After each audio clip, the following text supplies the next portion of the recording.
Are we going now? Yep. You're watching Everfree Network.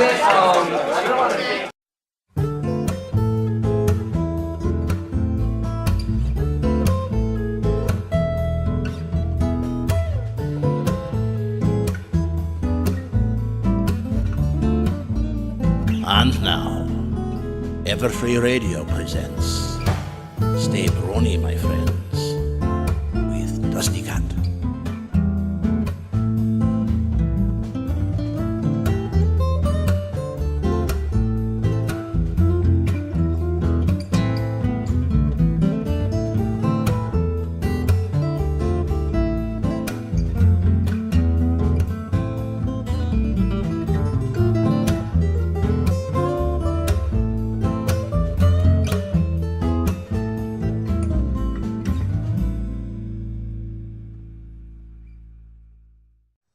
Everybody, welcome once again to the West Coast, San Jose, California.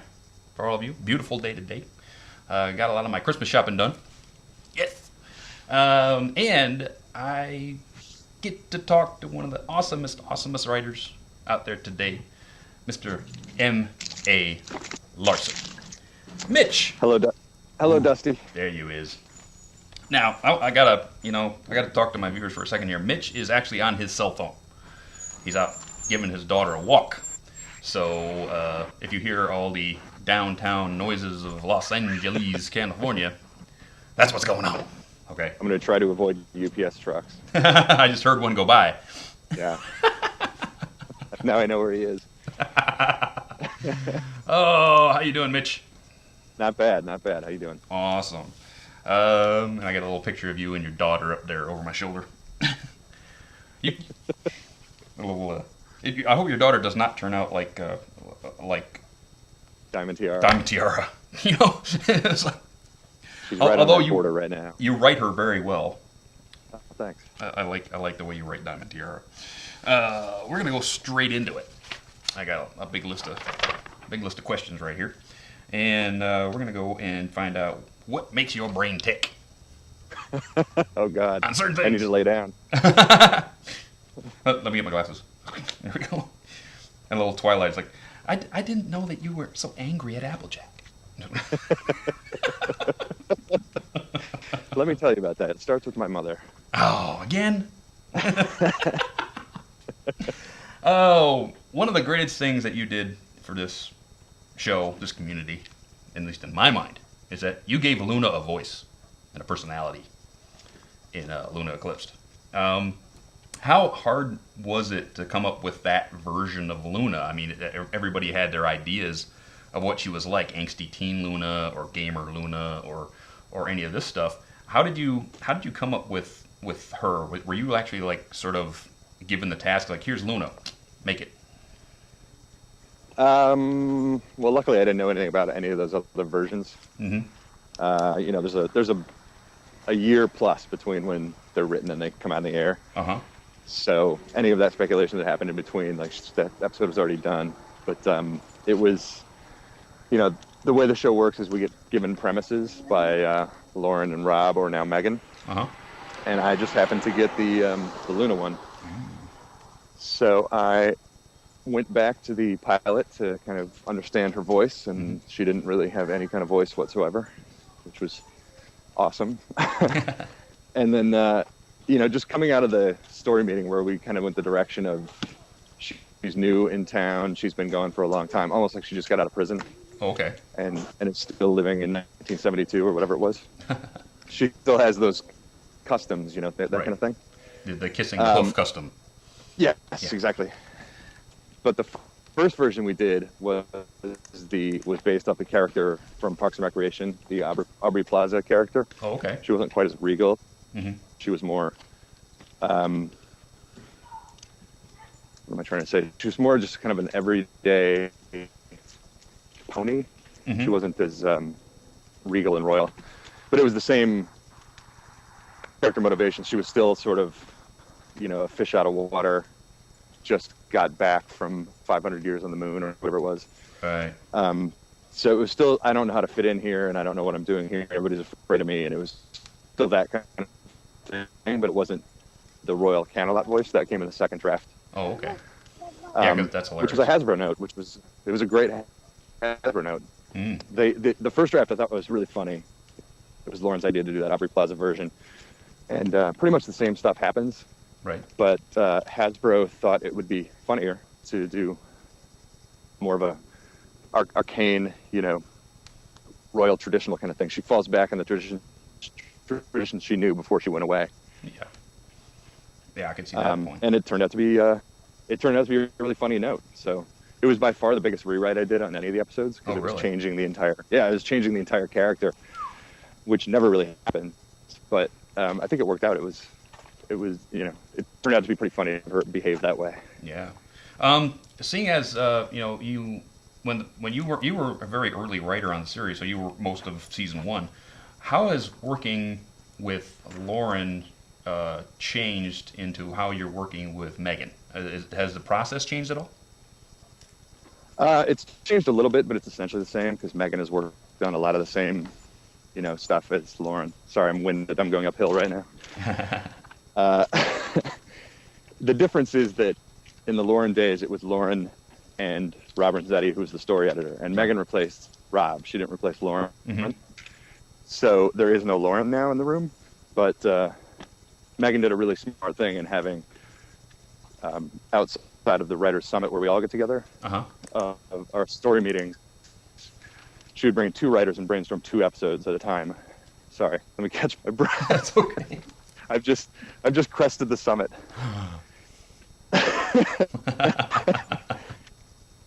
Okay, so we would still have 3 people in the room, and that's what it's all about, is having more than one person to bounce ideas off of. Mm-hmm. So like my first meeting with Meghan, it was me, Meghan, and Cindy, and we broke 2 stories together. So it's still 3 people, and I think that's the dynamic you want, because sometimes with 2 people you can get stuck, and it's just nice to have that third voice. Yeah, third So wall to in a bounce way, something it off stayed of. the same. The process stayed exactly. Okay. Yeah, Cool. the process stayed exactly the same.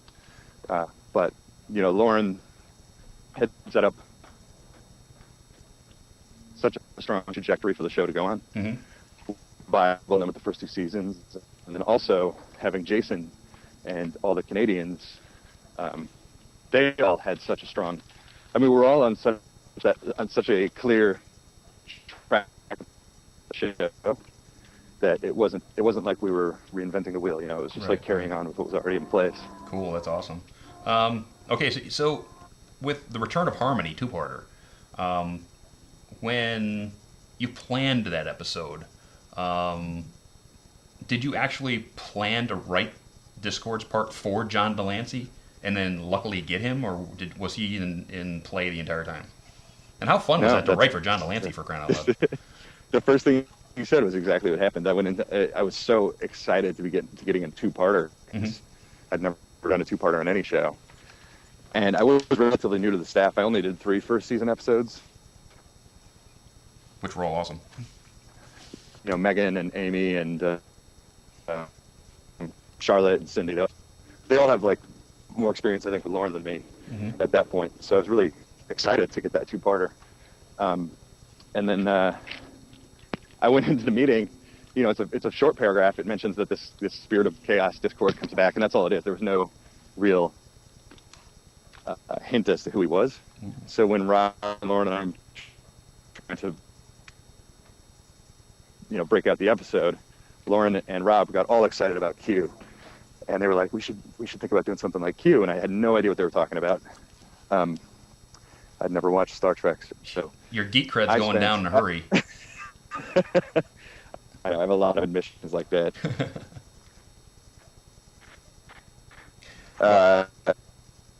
Okay, here's one. I went home after we broke the story, and that was my assignment, was to kind of watch Q and listen to Q and see how he acted. So what's that? Oh, you did a good job. Are you talking to me? Yeah, you was spot on.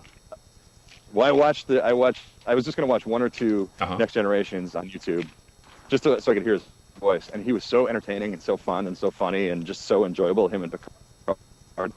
that I watched all of every single episode of that he was in, even of the next version of it. I can't remember what it was called. It's Deep Space Nine or Deep Space Nine, yeah. whatever. I just watched all of them. I spent the whole weekend watching Delancey, and you know, obviously, kind of wrote him that way. That's cool.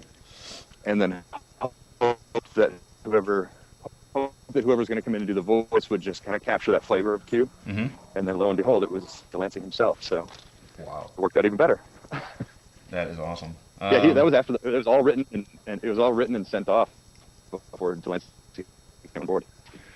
Did he like ad lib any of your writing? Did he like change it to make it more like Q? Do you remember? Not that I noticed. The only real changes in that was just for length and time. No, it was pretty much that. I mean, there are little changes here and there just for naturalization. But the problem is, I think, actually, I'm not sure how it works in this show. Some of the shows I worked on, you record the voices after the board, so you can't ad lib a whole lot. That's one thing I forgot to ask Meghan. I'm not privy to the recording or the storyboarding process. I really don't know how that went. But what came out in the air was pretty much what was in the script. Oh, cool. Favorite animated movie and why? Favorite animated movie? Yeah, favorite animated movie. Oh my God. I should have one off the top of my head, shouldn't I? You know.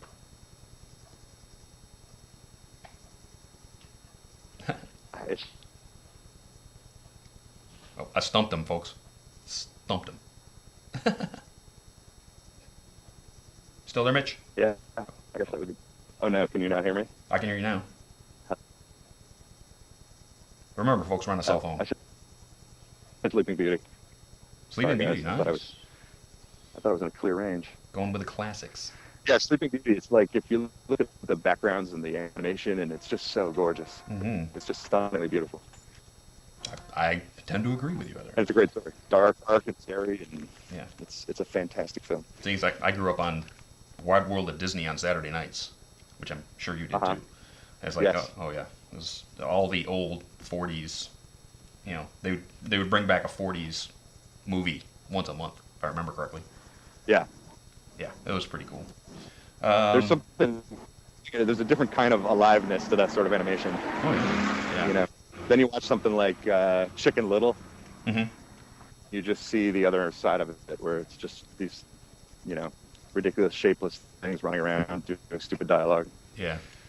So, in your opinion, where does the unique chemistry of why this show works come from?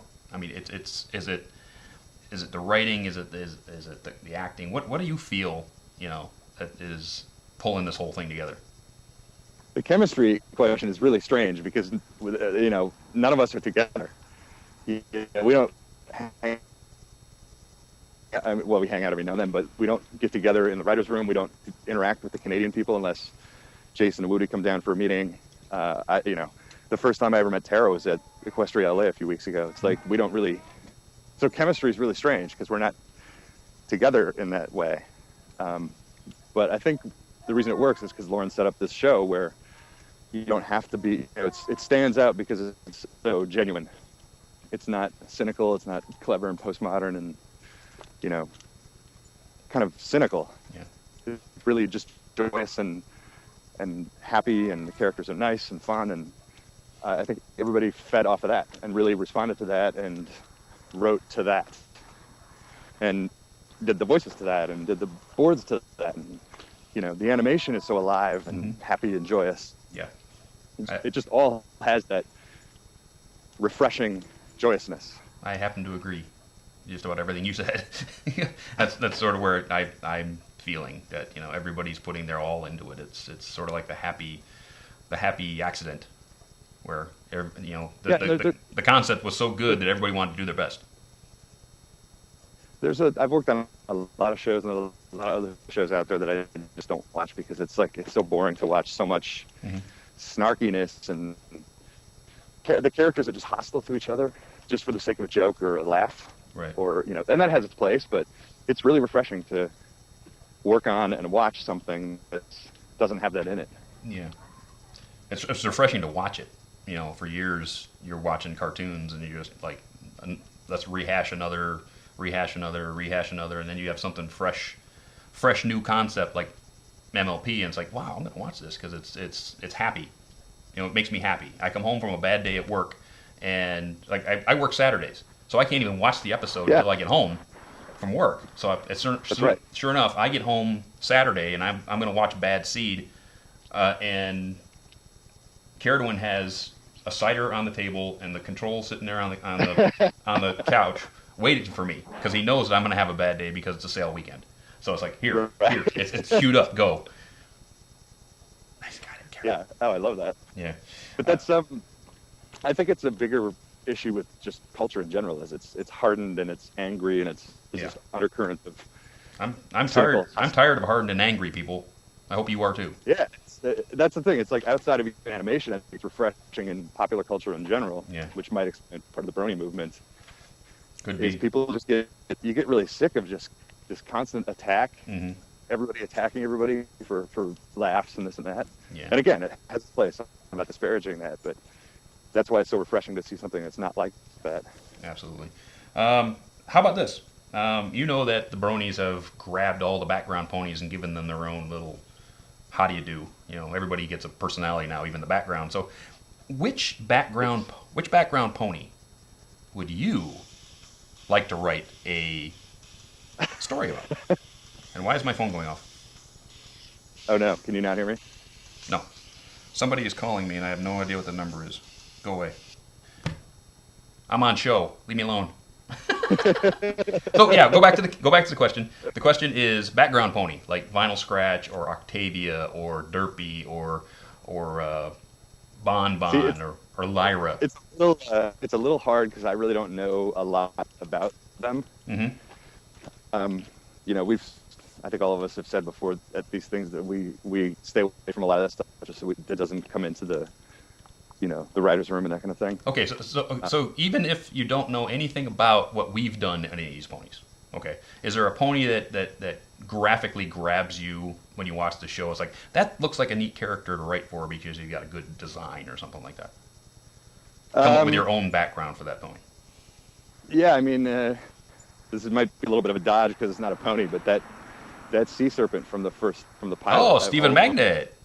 I love him. I think he's fantastic. He's got a great personality and 3 lines of dialogue. Mm-hmm.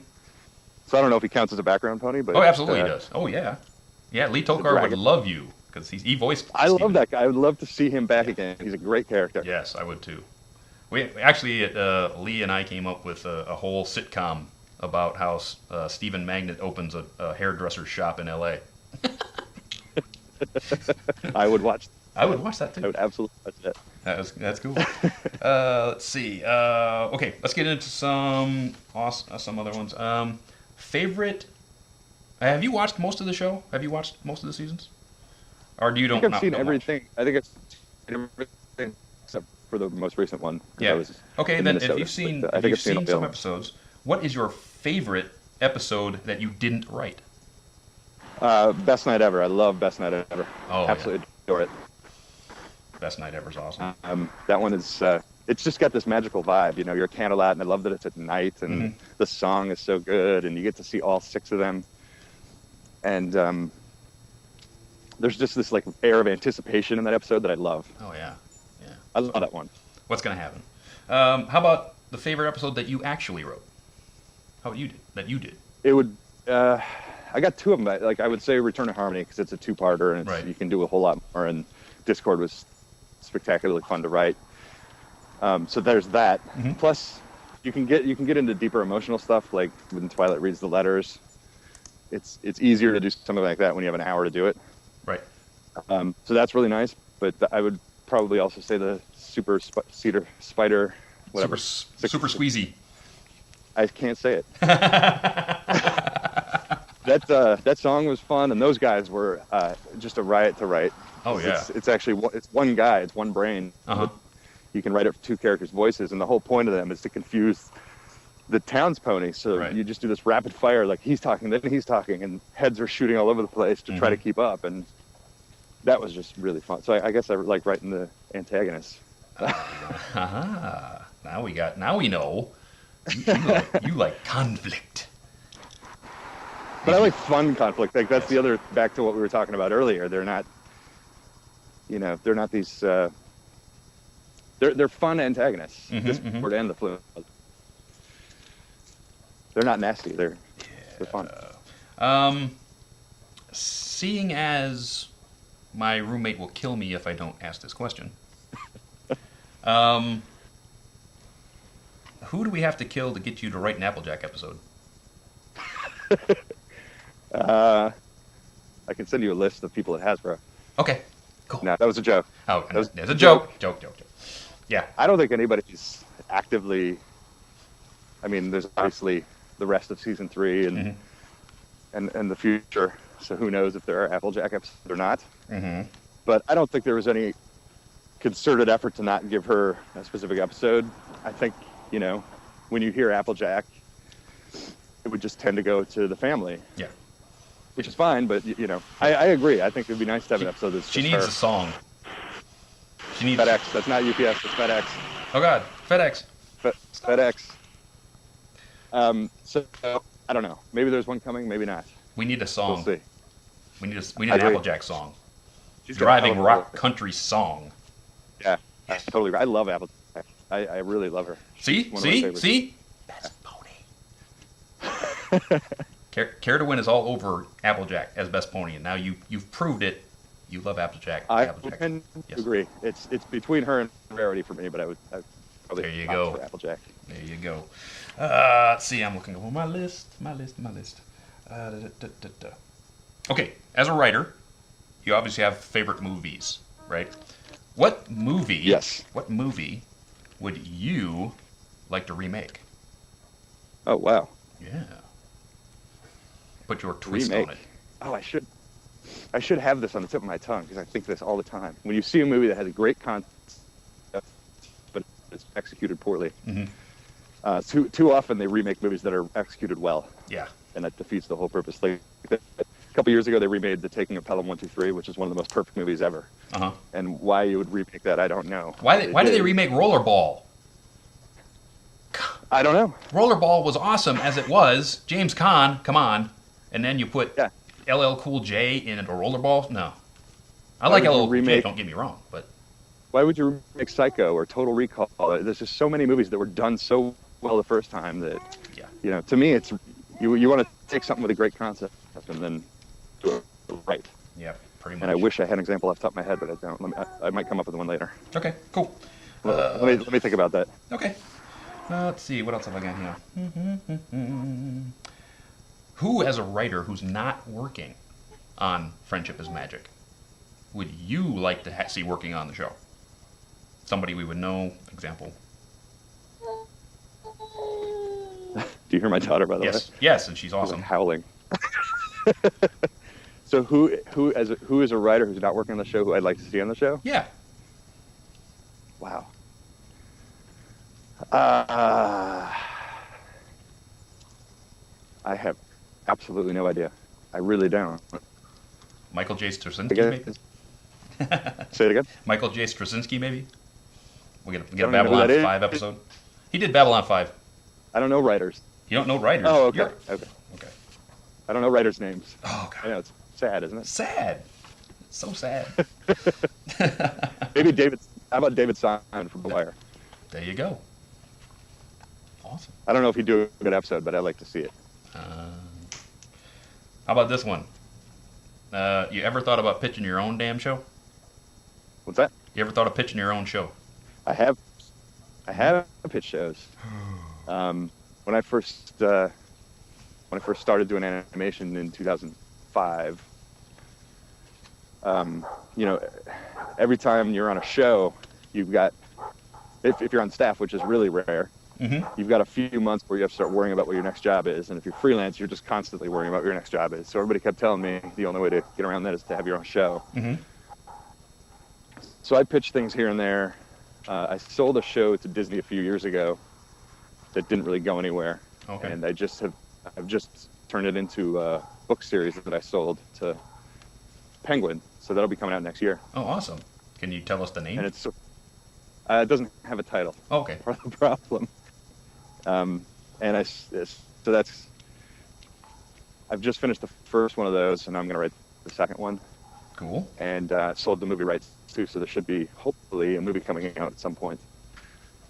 Cool. So that. But it's sort of the age level of the first Harry Potter before they got really dark. Okay. It's not YA, it's not Hunger Games, but Mm-hmm. it's also not young Disney Channel. Okay. So. Say you're doing that now. So say Hasbro comes to you and says, "Hey, look, we want to do young teen novels a la Star Wars, right? But we're gonna do it with My Little Pony." So, would you jump at that chance? And if you did, what would be the concept of that? Like novel? a young. Are you talking about? Is this a way of asking if it was done for bronies? No. This is a way of And not saying, okay, else? you know that Star Wars, when it went away, they just took the whole universe and gave it to writers. If you go to Barnes and Noble, you see this entire rack of Star Wars books. Yes. Right. So if they did that, if Hasbro came to you and said, "Hey, we want to do that with My Little Pony," jump at. But did you say for a different audience, or did you not? Am I No. imagining that? For just take the concept. Same as a show. Same as a show, absolutely. So, would you jump at the chance to write those novels? And if you did, what would that first novel be about? I would absolutely jump at the chance to do that. That is a really good question. You know, I'd probably, having given this absolutely no thought whatsoever, I would probably pitch it as.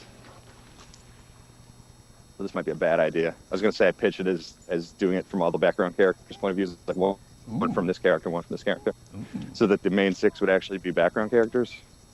So it would tie into the show, right?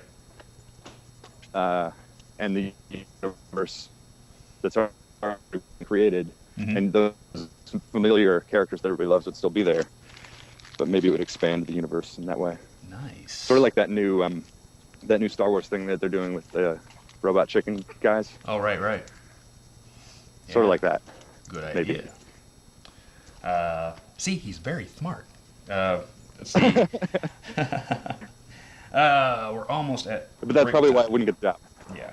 So one of the things that's going to happen, folks, is that Mitch is out walking his daughter right now on a cell phone. So he's going to jump in his car and drive home during break. So and then get back on the call. So Mitch, you tell me when you're back at the car, and we'll make the cut there. Okay. Okay, I'm actually. If you want to keep going, I don't know when you have to do that. Oh, I don't have to do it whenever. Near It's my just- car right now. I'm working with you. Okay. So. Well, I'm nowhere near my car, and she's actually kind of happy. Oh, awesome. Okay. So if you want to keep going, we could. We'll keep just going. Keep going, and We'll just keep going. maybe I'll start to head back over there now. Okay. So I don't even know where I am right now. you've been to 2 conventions now. You've been to Midwestria, Yes. and you've been to EQLA. Yep. So Yes. you've had plenty of time to come into contact with the wild brony. Tell us your favorite brony happening, or something that happened between you Yes. and our fandom. Tell us that thing that happened.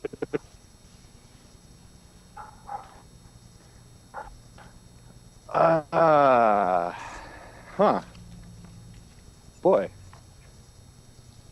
that's a really good question, but it's really hard to say because, quite honestly, at Midwestria and at EQLA, Mhm. it was just like the show. It was just joyous from start to finish. Like, it's hard to pinpoint. Hey, that was the best. There were so many moments at EQLA where we had this autograph room, which is really surreal and bizarre. Anyways, I can't imagine anybody would want my autograph or Cindy's autograph or whatever. Nothing against Cindy, I love Cindy, but it's just weird. Like, nobody ever cares about animation writers. But anyhow, we were in there, and as expected, nobody wanted our autographs because Lauren and Tara.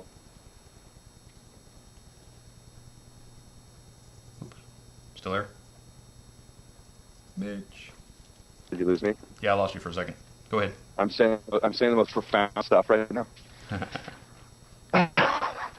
I've thought a lot about, like, how long can this fan go on, and when is this going to end? And people have asked me that, like, how long can this go on? And at EQLA in particular, I started to realize, like, I don't think it's a fad, because I had all these people coming up to me saying what the show and the fandom meant to them, and how it's changed their lives, and maybe they were feeling isolated, and now they have this huge circle of friends, and you know,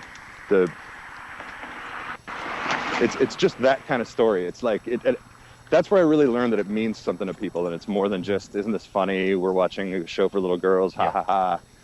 It's like a lot of people found true friends through the show, and I mean, that's just insane, because that's what the show's about. So it was that. It wasn't one moment. It was just a constant stream of people coming up and saying, for real, this is why the show means something to me. It was really moving, interesting, because I didn't expect it. Yeah, it's one of the reasons why it so talks to me, because I was at a very dark point in my life when I found the show, and now I'm much better than I was, you know, a year and a half ago, and I'm back in the place I need to be with my friends, and you know, everything is happy. You know, I get to talk to people like you, and I get to see people enjoy what I do and have fun. So it's sort of like bringing what better thing can you do with your life than to bring people joy? No kidding. And to make them laugh. Yeah, absolutely. It's like things like you just said. You know, most of the time you don't go around talking about your life so openly like that, but with the show, it allows people to do that and really connect. You know, it's just fantastic. And I kept hearing from people like, I'm really in a better place now than I was before I started watching the show, or interacting with the fandom.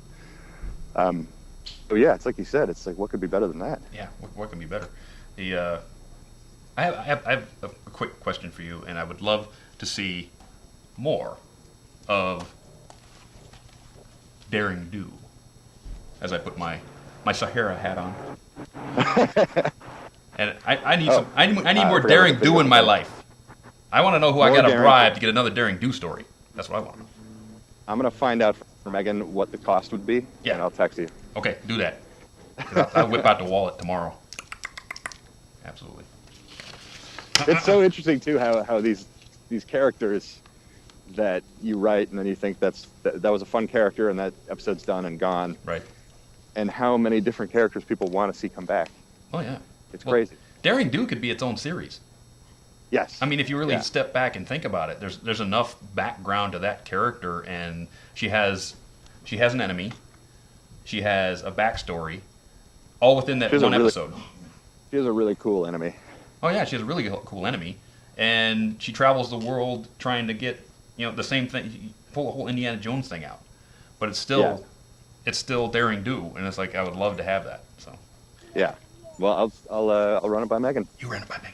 I should have run it by Meghan last week, but you know, it's like, forgot. Oh, let's see what else I got on my list. Oh, we're at commercial. So, what we're gonna do, folks, is we're gonna go to commercial, and Filthy Rich has gotten into my pockets again. So we're gonna run Filthy Rich's commercial, and then when we come back, we're gonna have Screwball in the chat, and all you people out there get to ask Mitch your questions. So, we'll be right back. Don't go nowhere. Are you tired of the high-pressure sales tactics from rank amateur merchants? Are you tired of shady characters trying to take you and your bits for a ride? Would you really rather be shopping in a glorified flea market? Don't want to pay Canterlot prices? Avoid the bucksters and the snake oil salesman. Come to Ponyville's oldest family-run business, Rich's Barnyard Bargains. You'll find us at the corner of Appleton Way and Stirrup Street. Look for the billboards. You can't miss them. There, you will find a warm, brightly lit, and friendly atmosphere. We have everything from alfalfa to Zap Apple Jam. Look at all that stuff! Oh yes, we carry home improvement supplies and tools for all those last-minute weekend projects. And remember, Rich's Barnyard Bargains. If it ain't filthy and it ain't stinking, then it ain't rich. And we're back. And Mitch we were talking and having such a great time, he actually walked home. he's like 5 minutes from his house and left his car back there. So Where am I? What is this house? yeah, where am I? Narf. I'm going to start calling you Screwball. Screwball! He's probably in my car. Screwy. Maybe I am in your car. Oh, maybe he is. He's in the car. How you doing, Screwy? You didn't roll down a window for me. I'm suffocating, man. You can't kill my minion. You can borrow my minion, but you can't hurt him. Oh, he'll be fine for a couple hours. Oh, that's true. I left him some water. Uh-huh. Screwy, How's how it you going, doing, buddy? Vince? Oh, I'm Going doing well. How you doing? Awesome. I'm doing good, and both of you, yeah, I'm doing good. Just still waiting for my my plushie to get my mail, so I've been checking like all in the hour. Well, I picked you up that belt from last week, so don't worry about it. It's on its way. Now I have What another thing to look forward to in the mail. Mm-hmm. What plush are you waiting for? A screwball plushie. Ah. Oh, yeah. Yep, it's gonna be pretty damn awesome. I can't wait. Oh, it's gonna be. Oh my god. That's all I can say. Okay, Screwy, let's get with questions. Questions. Okay, so where should I begin? Okay, that's not a question. Okay, okay, this one I can't wait to play. I can't wait to say this one. This one is from Michelle Krieber. What? Oh my God. no way. Michelle? Hi, Michelle. How you doing? Love I don't know her. if she's watching or not. She questioned a while ago, and Oh, and I'm like, oh my god, that's so awesome. So Michelle Krieber, Why Michelle aren't there more Krieber Bloom asks, episodes? yeah, no. Michelle Krieber asks, where you found your wallet after Equestria, LA? I found my wallet underneath my daughter's talking My Little Pony doll. She had taken it. Because I had all these bags and stuff. I guess it was in one of the bags because I was going through them. So she had taken it and stashed it. So there you have it. But I shit you not, it was underneath. She knew Twilight it was Sparkle underneath needed a couple of the bits, right? Yeah, exactly. I thought it was very appropriate that I found it. Yeah, she's not even 2 years old. She's already taken your money. Yeah, and there was no cash in it, which was weird. Oh no. Weird. Next. So this one is from Firemain. Firemain. He comments saying, okay, you said at the EQLA panel that the Flim Flam Brothers episode had no lesson, but I beg to differ. I learned that determination, hard work, and the help of your friends overcomes cutting corners. Would you say that it should be considered the lesson of the episode, since the brothers had cut corners to beat the Apple family, and all they had was, no pun intended, sour faces? Yeah, absolutely. I wonder if, I didn't really thought about this, but I wonder if that's why we didn't say that was the moral of the show, or of the episode, was because it so clearly is. It's like, he's absolutely right. That's the whole point of the quality control and Granny Smith, wanting to make sure that was the thing. Even if they lost, they had to do it right. So that was just so built into the episode that I maybe... think it was just funnier to say, drink cider or learn nothing. Yeah, exactly. Exactly. Absolutely. Yeah. I think that's it. It's just funnier. It's just awesome that way. Next. Oh, so this one is from Wobbin Tolerate. Question for M.A. Larson. On the episode Return of Harmony, what gave you the idea or inspiration on making the character Discord? Q. Yep. It was, Lauren had in the premise. I just reread it again not that long ago, and it's shocking. It's 5-6 sentences long. And it mentioned that the spirit of chaos comes back, and that was pretty much all it was. So, yeah, in our story meeting, Lauren was really excited about this Q direction. So we just kind of went that way. That's awesome. I think it actually kind of helped that I think it helped that I didn't know Star Trek, because Rob and Lauren were such fans of Delancey and Q that to have me, who didn't know anything about it, writing it, I think gave it a different element maybe than if I was a huge fan too. Yeah, probably. You came in with fresh ideas. Yeah. I mean, I watched all those episodes, but I didn't really have the deep connection to it that they did. Mm-hmm. So that may have helped in some way. I don't know. Cool. Next. Awesome. So this one is from Luminaire. Question is, what was the funniest scene that you wrote in your eyes? The funniest scene? Yeah. That you wrote. I've written a lot of episodes. Gosh. I'm trying to think. I'm just cycling through the episodes now in my mind.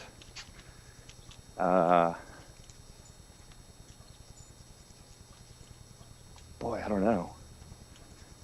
I guess you know what? It was the Pinkie Pie story in Cutie Mark Chronicles.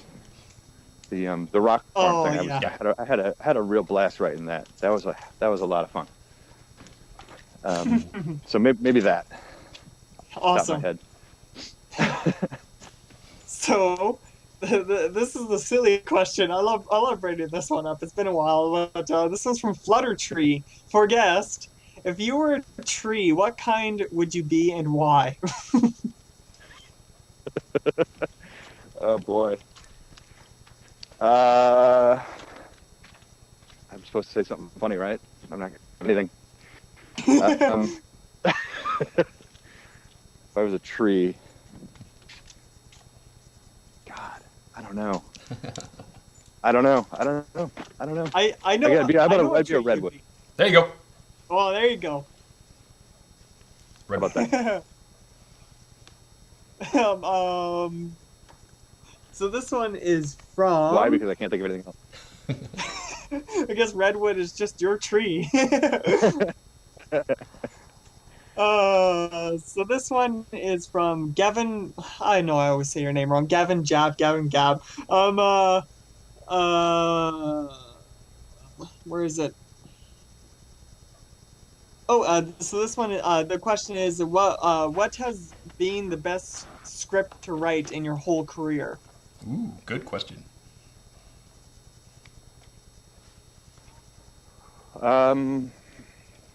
Interesting. I wrote a script that I really loved back when I lived in New York. It was a feature film based on, it was a fictionalized autobiography of the guy who created dogs playing poker. It's this guy named Cassius Coolidge. And I did all the research I could on him, which is very minimal. There's not much at all. Like, I found his granddaughter, and when I talked to her, and she handed me this like tiny folder of a couple of letters, and that was pretty much it. So I made it all up, and it involved, hallucinations, and he actually saw dogs everywhere and things like that. But he was a really fascinating guy because he also created those things that you like stand behind and stick your head through to get your picture taken. Oh, really? And he was a jack of all trades. He came up with all sorts of ideas and inventions and things. He's a really interesting guy. And then for whatever reason, he just started painting dogs at baseball games and playing poker and, at a New Year's dance and that kind of thing. And I love that script. It was sort of a throwback, like screwball comedy kind of thing. I just name checked Screwball. I love that. And I wrote that, and I was like, nobody's ever going to make this because it's so non-commercial and it's a period piece. And sure enough, nobody ever did. But I thought it was a really funny script and a fascinating subject matter. Cool. Awesome. So this one is from, I don't know how to, I've never actually said your name before. I always call, but Shikari Speeder. You know who you are. But he makes amazing posters, pony posters for like Kiki and for a bunch of the people of the show. And he was wondering if you would like one. I would always like one. I think I saw those. Yeah. Were they? Were those autographed at EQLA? Yep. Of Tara's OC. Mm-hmm. Yeah, those are amazing. Those are fantastic. Yeah, give me one. Done. Done. Give him one. Just remember, Mitch. If you say anything to this fandom, it will happen. So if there's something you want the fandom to make, Just say it. Hey, I'll take any. By tomorrow, it'll be done. I'm collecting all this stuff while I can. So my daughter one day will be like, "Oh wow, my dad was pretty cool." Oh, you gotta love getting in the art. Oh my goodness. So this one is from James Justice! Oh god, I love that name. Oh my god. Question for M.A. Larson. What is the weirdest episode that you have written for a show, MLP or otherwise? I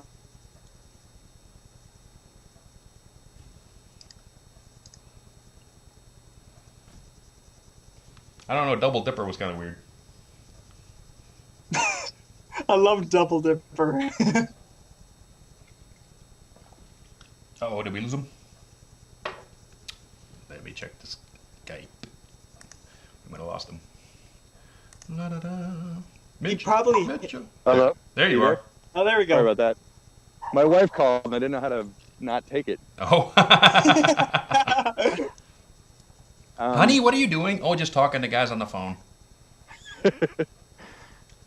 Let's see. So, I would say I wrote an episode of the very first show I worked on. It's called My Gym Partner's a Monkey. Yes. Where the conceit of the show is there's this boy named Adam Lyon who mistakenly got put into a school for animals. And I wrote an episode of that where his best friend, whose name is Jake Spider Monkey, because of a clerical error, got put into school for plants because they thought he was Jake Spider Plant.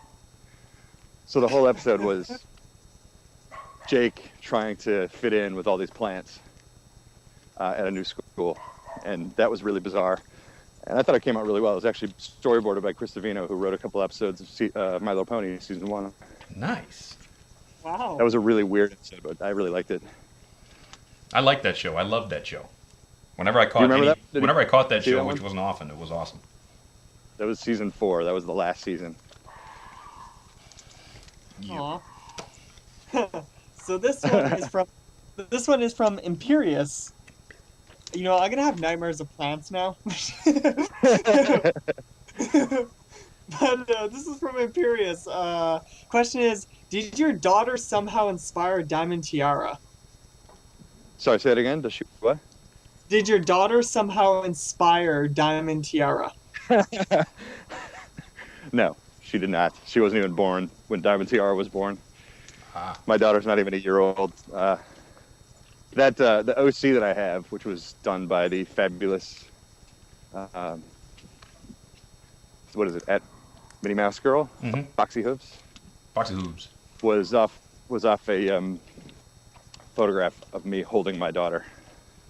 So the Diamond Tiara part was her inspiration. Yes. Ah. Diamond Tiara is older than my daughter. There's the answer. Yes. So this one is from... One sec. So this one is from... Oh God, I'm losing my mind today. This is from Mac Attack. Question, what's the single biggest thing you've taken away from your writing career so far?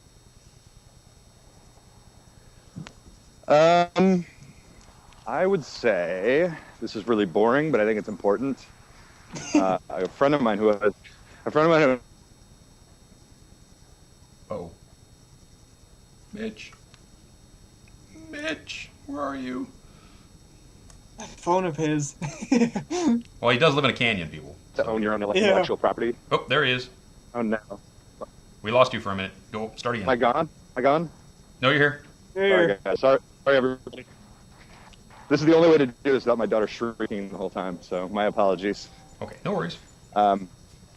But what I was saying was I was pitching a go with this guy who he knew Joey Lawrence. You remember him from Blossom? Mm-hmm. So we were going to do an animated show with Joey Lawrence and his brothers playing themselves.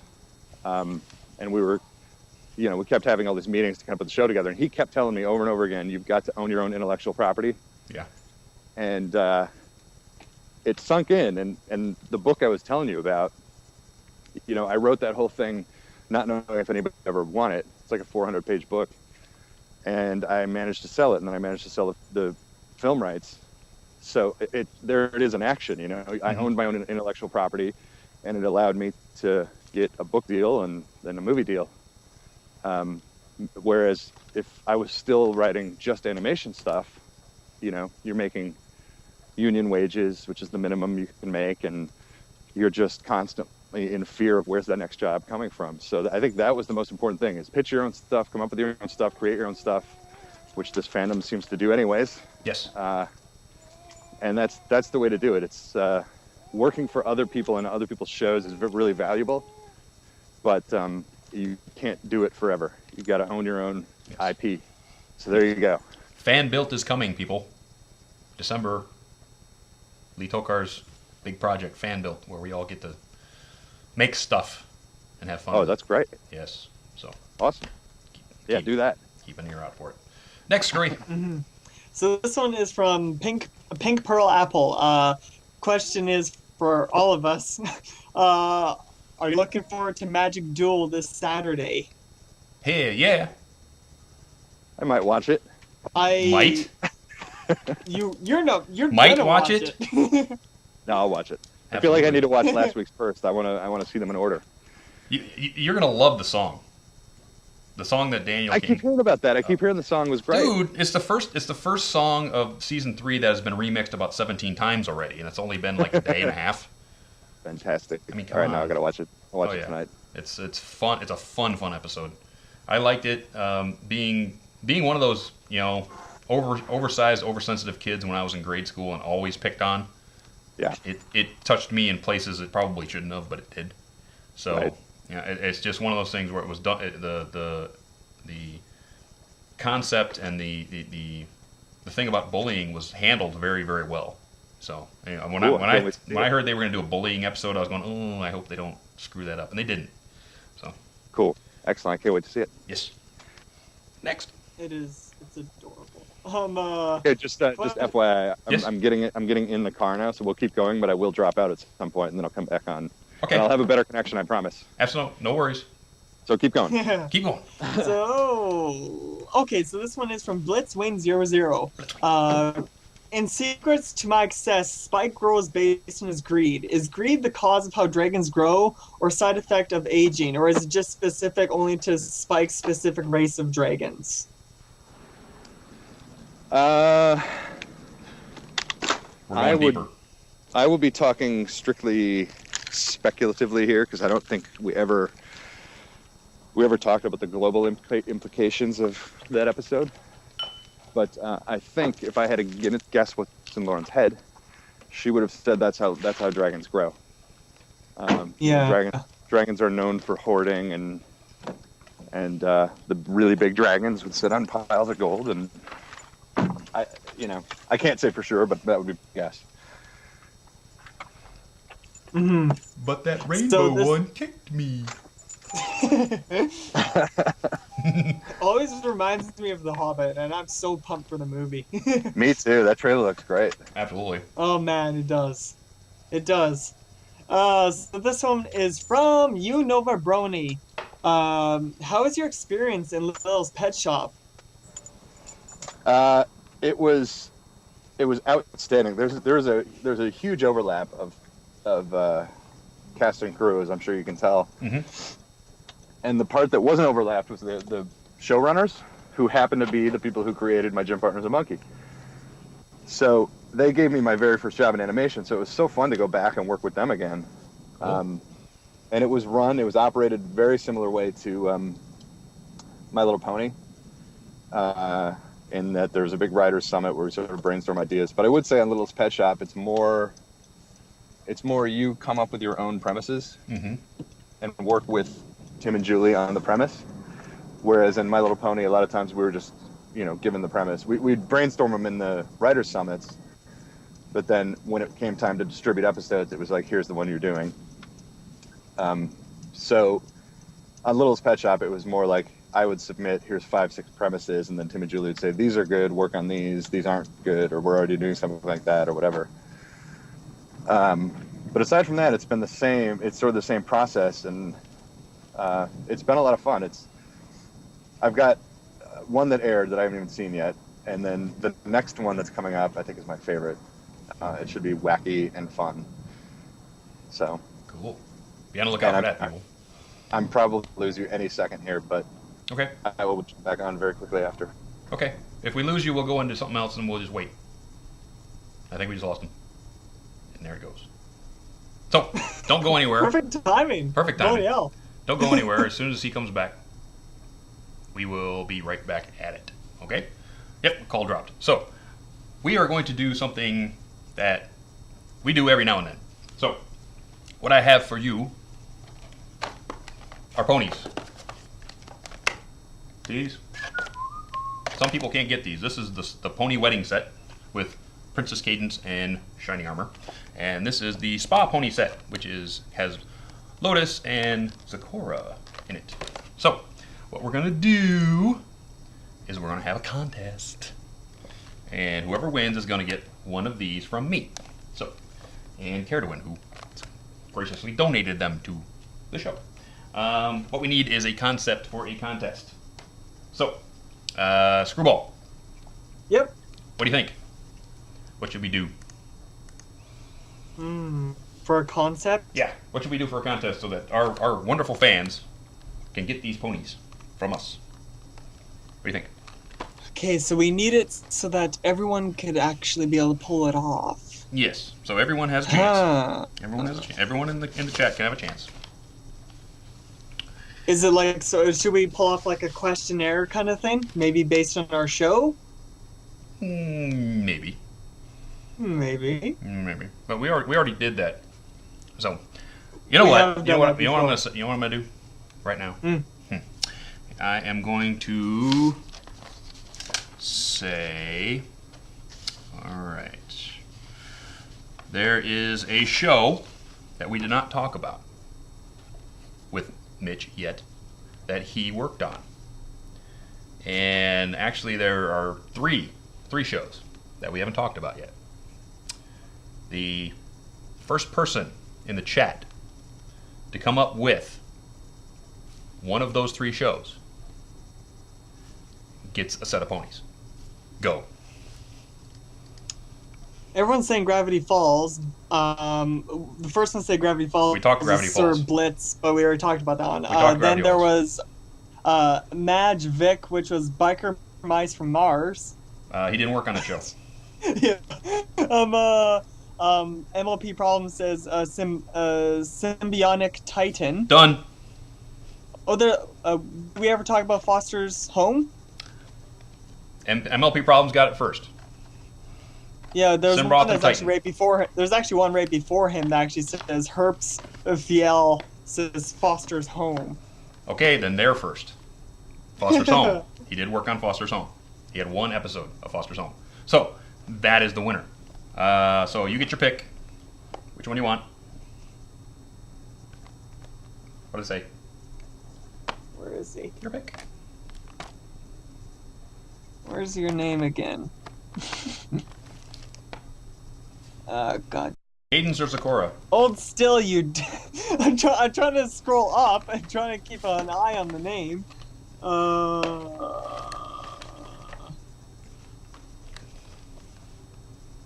Where's his name? I don't know. Okay, I got Where's the his name. Oh, wait. Hold still. He says Spa. Spa. Okay, so you get the Spa set. Spa set. Okay, so now we have the pony wedding set. So we got to come up with one for that. Pony wedding set. Ooh. Awesome. Say again? No, I've got another contest. Okay. Name 3 goofy hats that I own. Go.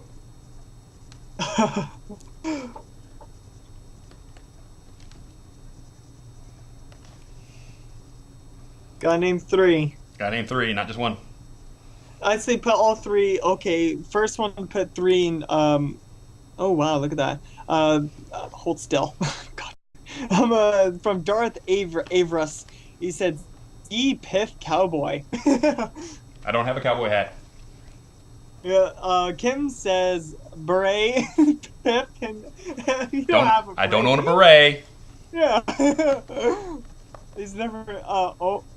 Screwloose says Vickage, Piff, and Snowball. Snowball. I don't know what Snowball What's is. snowball? I don't know. I have no idea what that means.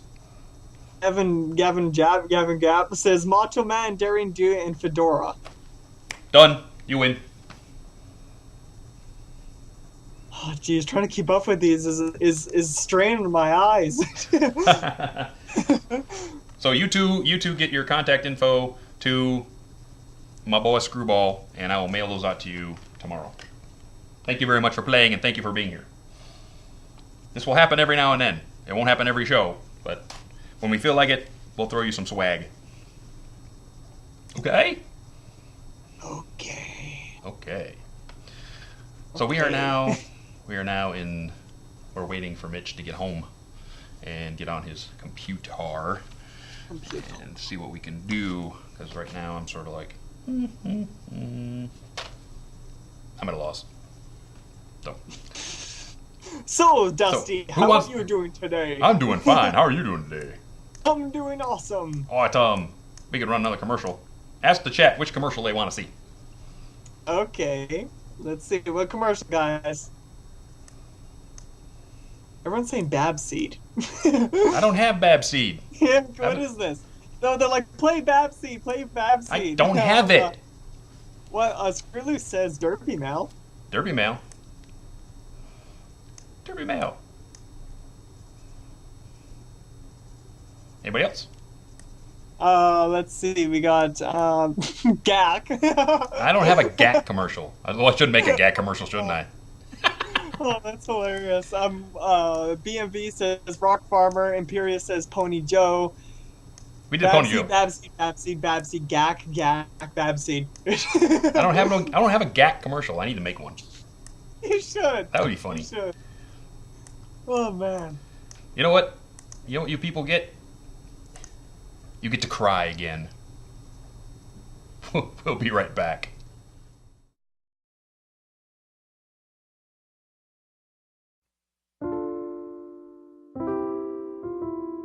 Every year, 10,000 baby manicores never live to see their first birthday. Those who do will be hunted for their fur, or worse yet, for their stingers, the venom used in voodoo rituals in the farthest reaches of Equestria. You and I can help, along with EMF. For only 5 bits a month, you can sponsor a baby manicore. You'll receive a booklet telling you the name of your little bundle of fur and picture updates every month. Oh, how cute. Your bits will put life-giving medicine into a helpless little body, nourishing food into a little stomach. Please help us here at the Equestrian Manicore Fund and make sure that all of Celestia's creatures are treated with kindness and respect. Can you think of a better reason not to call EMF right now and give these wondrous creatures a chance at life? Call now! If you want to.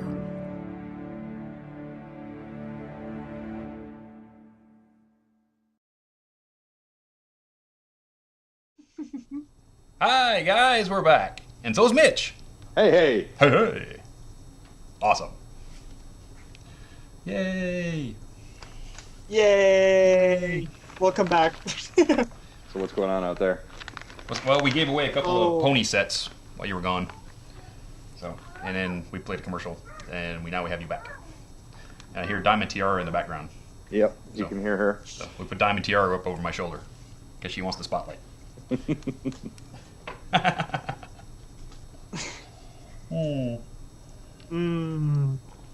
Cider. Is he ready for some more questions? Let's do it. Let's do it. Yeah, let's do it.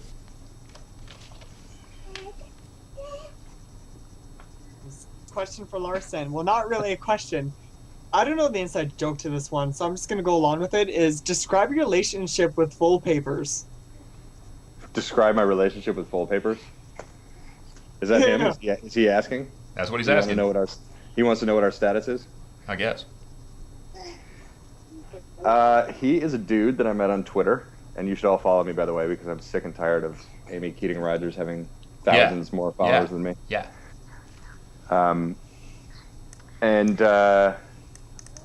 It became quickly clear to me that he was easy to mess with on Twitter.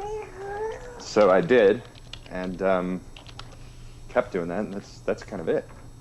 And thus a great relationship was born. Yep. He's a good dude. He's doing a, oh God, I'm gonna totally mess this up. He's doing some big shot academic thesis paper on MLP and the mythology of the show, which I always thought was interesting too.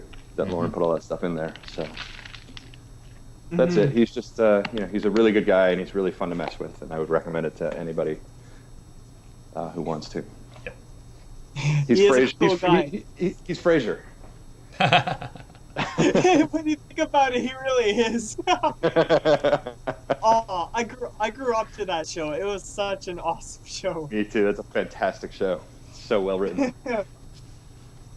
So this one is from Daring Do. Question is, how was it writing for Gravity Falls? Would you do it again?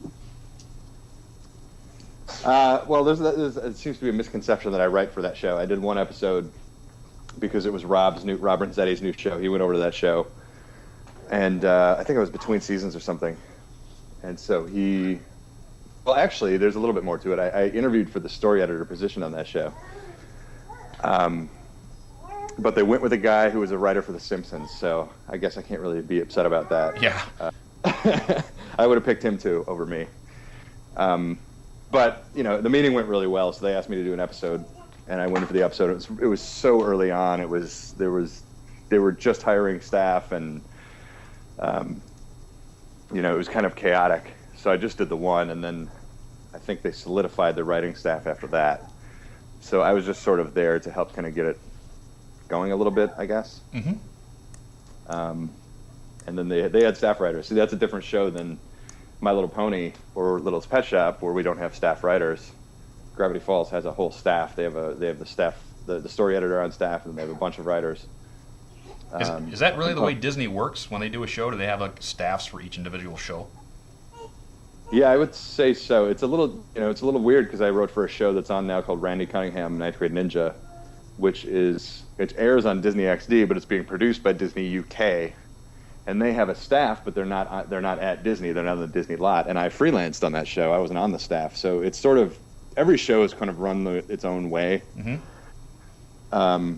The Hub, I don't think, at least on their comedy show, maybe in the action shows it's different, but I don't think they have staff writers per se. They don't have the real estate of Disney for one, or Cartoon Network or Nickelodeon. But I think if there was a typical show, it would have a staff and then also freelancers. It'd be a mix. But I've worked on all different kinds. So cool. Next screen. So this one is from Screw Loose. Question is, New Lunar Republic or Solar Empire? This is a Luna versus Celestia question? Absolutely. Yeah. Why they got to be against each other? Because Celestia is such a Democrat. I mean, really. I mean, it's... you know what? I'm staying out of the politics. I'm going to let you guys deal with that. I abstain. Oh. I don't... So in other words, he's voting for Lyra. Going on the independent ballot. I'd vote for Big Macintosh. I like the way he does business. There you go. Straight to the point. Also from Screw Loose, because I want to bring up another competitive question, is who is your favorite Cutie Mark Crusader? Well, it's got to be Apple Boom, right?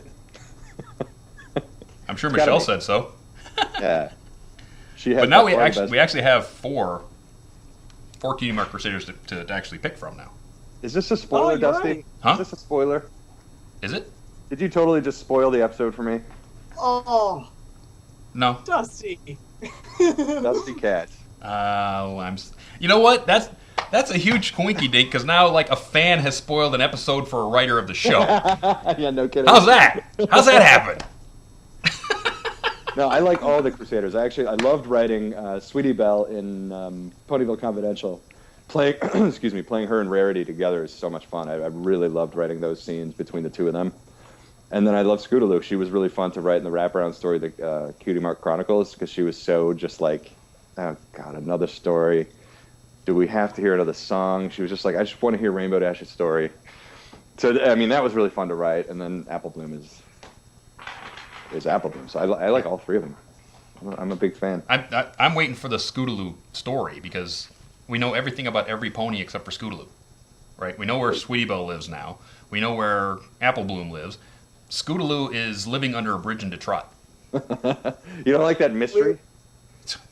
She's an orphan. She's going to be the long-lost sister of Rainbow Dash. I can see it now. We'll see. Or maybe we won't. He knows. Mitch knows. There may or may not. I'm going to wheedle it out of you by the end of the show. I've seen a synopsis for a certain episode coming up, so... I'm not saying nothing. He does know. I don't even know who Scootaloo is. Mm-hmm. Sure you don't. So this one is from Burnt Mango. Question is, which part of writing MLP episodes is your favorite? Creating the fiction or fitting in real-world references? The references part is just sort of a fun little, oh, isn't that fun? I did that. That's not really a big part of it, I would say. Unless you're talking about like the mythological things, which are more important to the story. Like Sonic Rainboom, the mythological aspect of that is sort of the backbone of the story. Yeah.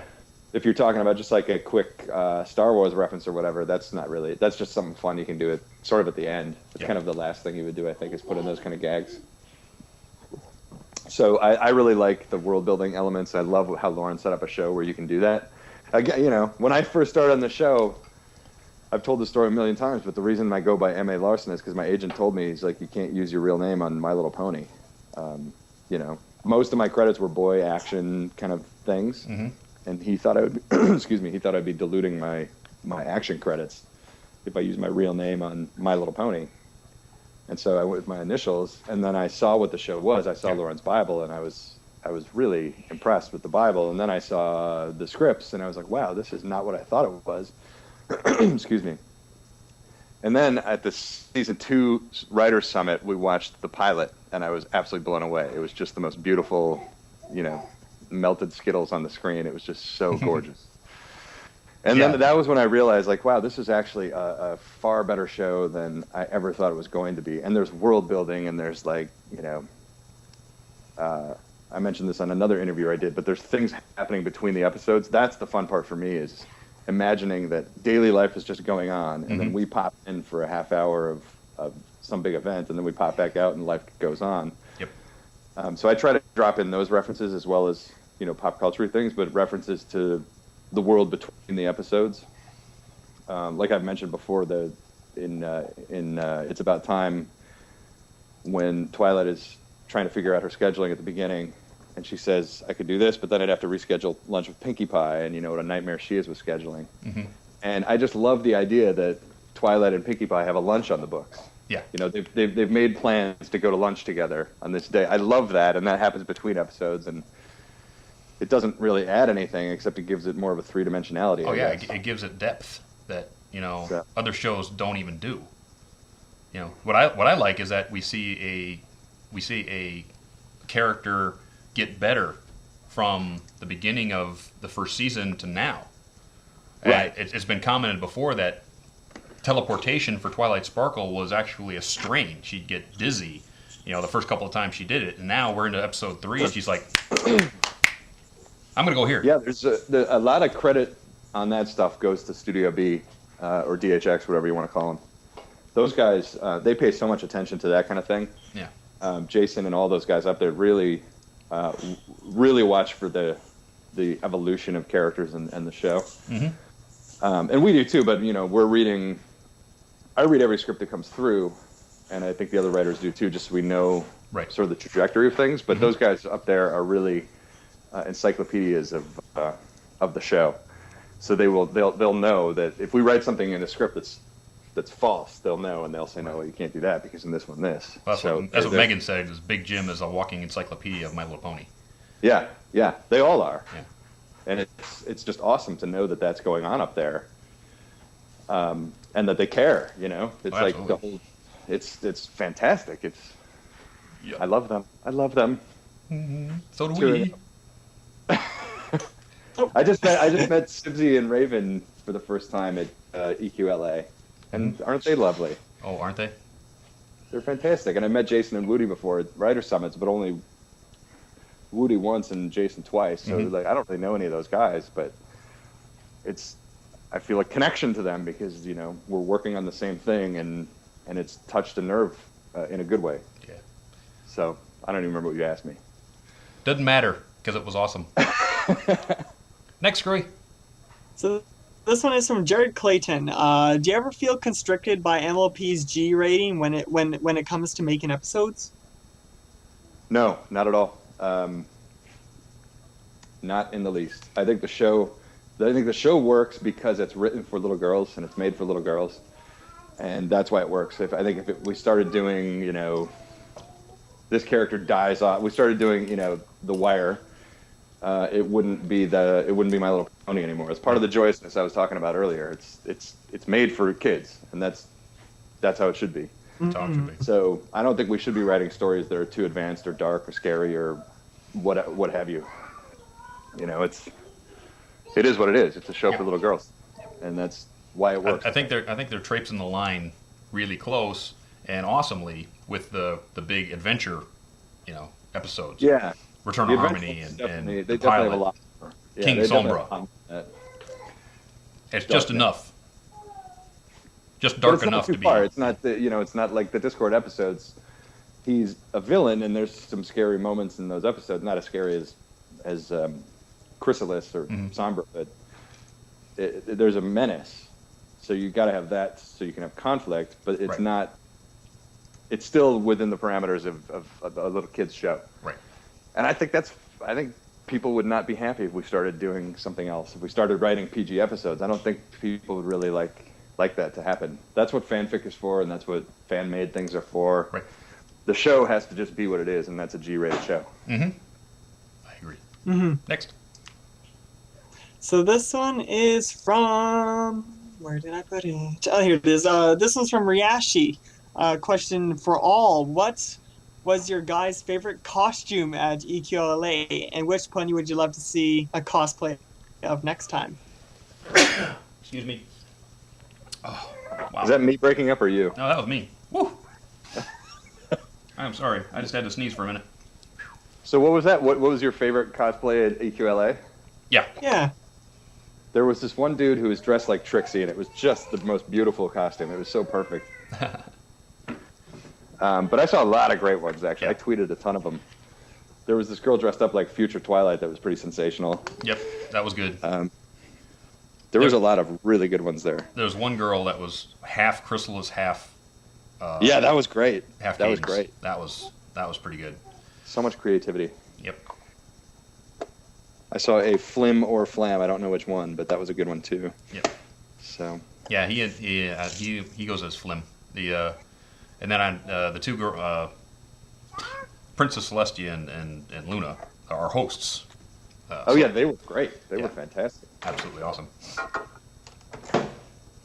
Next. Don't mind me. I'm feeding my daughter now, so if you hear kitchen sounds, That's fine. It's sort of like we get to be the fly on the wall watching M.A. Larson's life for an hour and a half. I hope this isn't just ungodly boring for people. No, it's awesome. Next. So this one is from, I always have problems with your name, Kim Kimira Kims.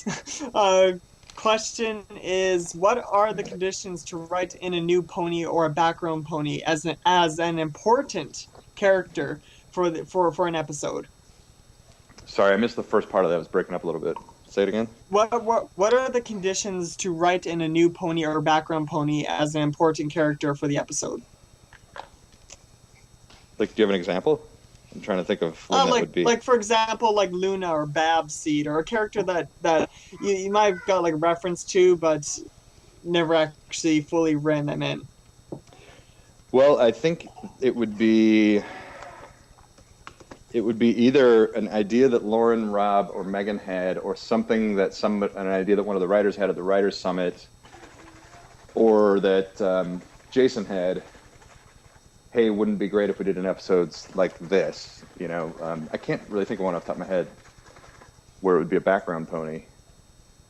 I guess the Luna one would be that, but that would have been Lauren's idea. We're going to do this Halloween episode with Luna. So the conditions would be that Megan wants to do it, or that Jason wants to do it. I guess. I could go pitch. Hey, what if Octavia bought a house? You know. And then Megan would say no. So it would have to be a very specific thing, and there'd have to be a real reason to do it. Mm-hmm. But wouldn't you want to watch Octavia signing mortgage papers? Actually, you know what would be funny? Is if Octavia, the scene would open with Octavia shaking the hoof of the sales pony, and all of a sudden she puts up a for rent sign, and who show up but Vinyl Scratch? There you go. And then you've got The Odd Couple for an entire episode. yeah, exactly. Done. I just wrote it. There's an episode that will never be made. An episode that will never be made. Well, I don't know, Mitch. You know, how much could I pay? How much could I pay you to write that? And I'll just shove it at Megan. You know. I'll say this. It's really unlikely because in the first season we really had to work to make sure all 6 ponies were in the episode. Right. I mean, there's obviously a few exceptions, but part of the mandate was like we got to service all 6 of these main characters if we can, if it makes sense to the story. And then that loosened a bit in the second one, and we were able to focus more on this is a Fluttershy episode, or this is a whatever the case may be. Mm-hmm. So that's where it's always going to start from, is the main 6 characters. Right. So the idea of creating an episode like that, I don't think would ever happen. Yeah, probably not. It would have to tie into the main 6 getting into trouble somewhere. Yeah, that's right. Yeah. Plus, I think we're all sort of in agreement as the staff that the background ponies are like for you guys. You know, that's not anything we should really get involved with outside of throwing in like a Where's Derpy reference. Yeah. You know, I don't think it's up to us to make Octavia a character. That's for you guys. We'd mess it up. And we thank you for it. That letting us play in your world. Well, this is the funny thing is, you know, you guys have these characters, all this personality and things for these characters, but if I were to write a scene with one of those characters in it, that would be Studio B. I would call them Random Pony 1 and Random Pony 2. Mm-hmm. And then when it's on the air, then you'll see, oh, that was actually Lyra and Bon Bon. Right. You know what I mean? I would never reference them in a script. Right. Studio B puts them in where they want to put them in. So it's sort of that, it's, you know, fun for them to kind of create that kind of thing. Cool. We don't center stories around them. It's the short version. Cool. Mm-hmm. Next. So this one is from Nerfly. Question is, how did you get into writing? When I was in high school, I had this class that was sort of world changing because it was called Mythic Patterns, and it was all about mythic patterns. It was all about Joseph Campbell and Young and all that. Oh my God, my daughter's banging on this. I'm sorry. She wants her food and she wants it now. Absolutely. But anyhow, we had to write a short story of a hero's journey. Mm-hmm. And I wrote the story from the point of view of the dog piece on a Monopoly board. And I remember writing the story and thinking, what am I doing? Like, this is not what they want, and I'm going to get an F and whatnot. And it came out really well, and I got a great grade. But I just remember the thrill of writing fiction that my teacher was not going to expect at all. Mm-hmm. And that's sort of what hooked me. I was like, that was really fun, and I got a good grade, and it worked, and it did follow the hero's journey, and that got me hooked. And then when I went to college, I wanted to direct movies because I'm a huge movies fan. So I was going to write and direct, and it was also at the time when Miramax was really big, you know, Clerks and Pulp Fiction and all that stuff. And independent film could still be made. Right.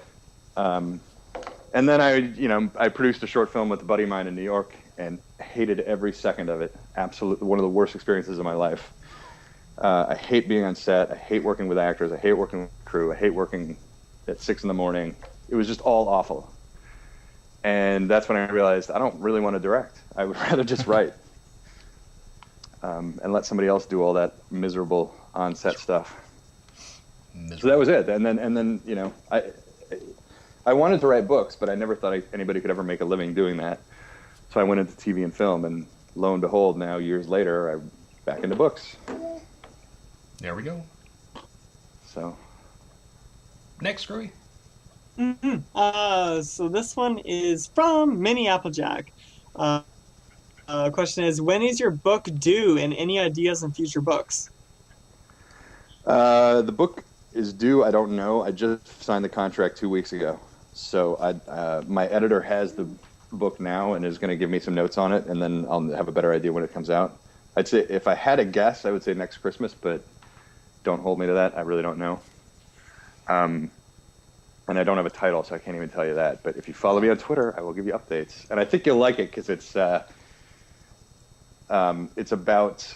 It takes place in a Grimm's fairy tale world. Ooh. And it's about these girls who go to this kind of military-style camp to learn how to become princesses so they can battle witches. So it's actually got quite a lot of similarities to My Little Pony, in that it's a core group of female characters growing up together, and then it's got this dark edge with this world that's controlled by witches, and it's it goes pretty dark in some places. Some of it's kind of scary. So there might be stuff in there for bronies. Who knows? Sounds like fun. I don't remember the second question. Oh, future books? Who knows? I don't know. I always planned this to be a trilogy, so hopefully I'll be writing 2 more. I'm writing at least 1 more, and then I'm writing the script for the movie too. So that's going to take me at least a year and a half. Oh wow! Busy. Yeah. I want that book. Keep going, Screwy. We're running out of time. So this one's from Hart. You and all the staff have become a creative inspiration to us. Who is a creative person that is a touchstone inspiration for you? Does it change based on the story you're asked to write? Boy, that's a good question. That's a really good question. I don't know. I mean, there's definitely people whose work I've studied and admire, like Kubrick or Kurt Vonnegut or Hitchcock, or my father-in-law was a filmmaker who's a fantastic filmmaker.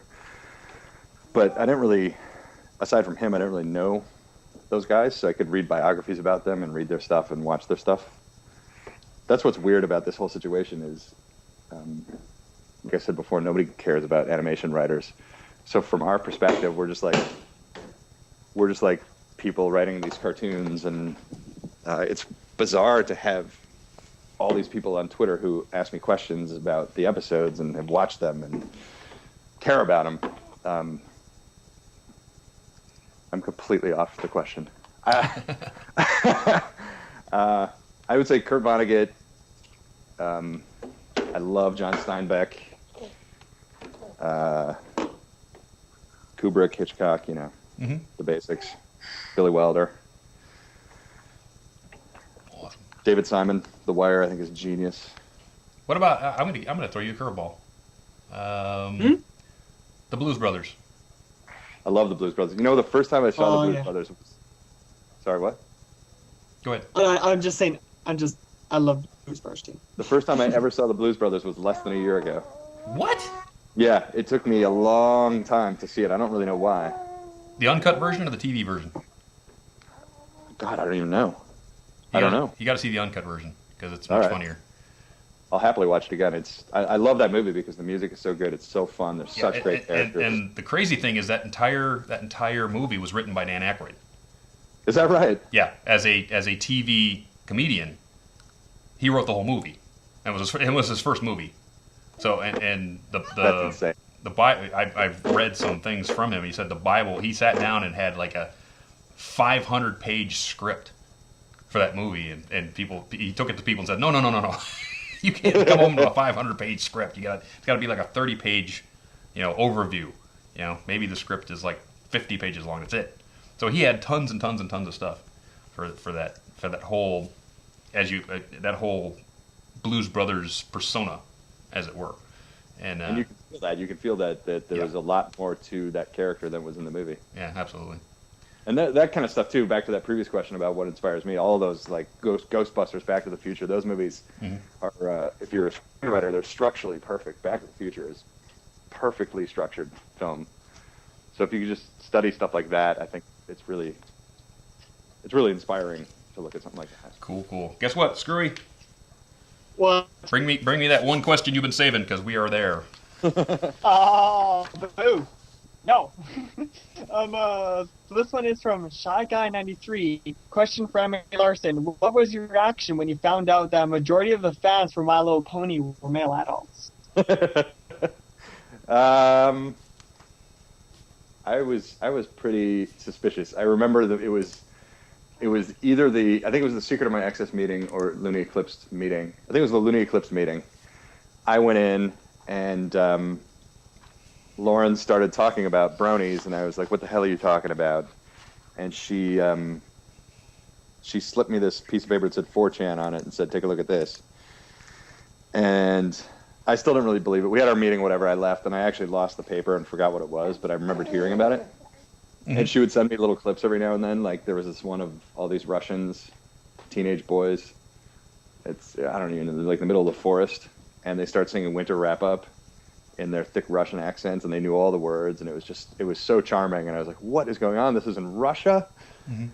So I came back for the next meeting, which I think was Secret of My Excess, and I asked her again, "What was that site?" So she wrote it down again, and then I that's when I was like, wow, this is a real thing. You know, there's actually multiple sites dedicated to this, and there's a lot of people who are really watching the show. And I thought it was just ironic, you know, isn't this stupid? We're men watching a little girl show, ha ha ha, that kind of thing. Mm-hmm. But, you know, the longer it's gone on, the more I'm like, that's not it at all. It really is about what the show's about. It was really interesting. It was interesting when you asked us to come over and have beer with you at EQLA.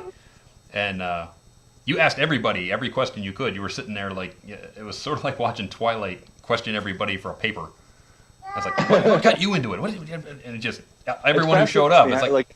I hear a lot of similar stories about how people got into it, but it's fascinating to me how people got into it because it's so grassroots and it's such an internet culture. And I just love hearing those stories. And they always have been inevitably lead to what you were saying earlier, that I got into it because of this, and here's why it means something to me. Mm-hmm.